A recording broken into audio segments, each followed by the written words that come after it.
Ça n'existe pas quelqu'un qui n'est pas religieux. Pourquoi? Parce que tout le monde croit à quelque chose. Et même le plus profond des athées, il croit à son athéisme.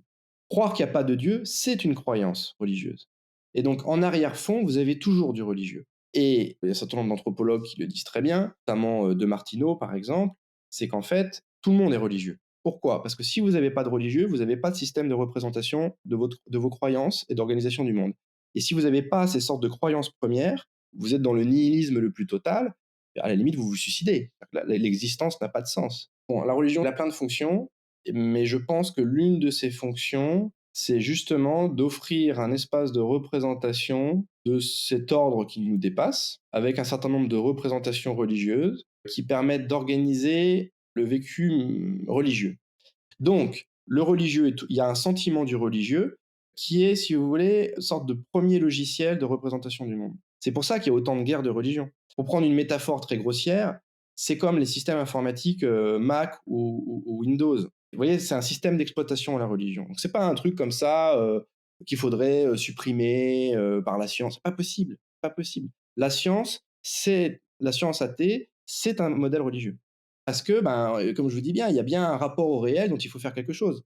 Il faut bien faire quelque chose du problème de la cause première telle qu'elle est décrite par Aristote. C'est-à-dire que pourquoi il y a un monde plutôt que rien? Ça, c'est pas expliqué par la science. Les théories du Big Bang, mais il y a quoi avant le Big Bang?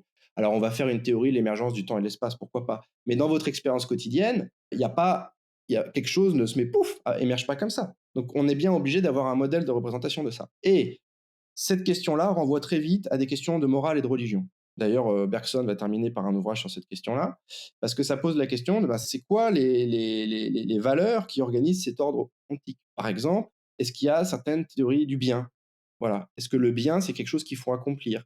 Donc, vous voyez, pareil, si vous êtes très athée, vous allez quand même orienter vos actions vers le bien ou le mal. Donc, vous avez bien une représentation, une croyance de ce qui est le bien ou de ce qui est le mal. Alors après, si vous creusez ça, le problème, c'est un peu ce que je fais dans un chapitre de Codex Anomalia, c'est que très vite, vous arrivez sur la métaphysique. C'est-à-dire que très vite, vous arrivez sur des questions que vous pouvez pas bien étudier scientifiquement. Et simplement pour, je pense que notre culture actuelle, elle souffre de quelque chose, c'est qu'on fait comme si le réel n'existait pas. Et le réel, c'est comme le refoulement, il finit toujours par revenir, si vous voulez.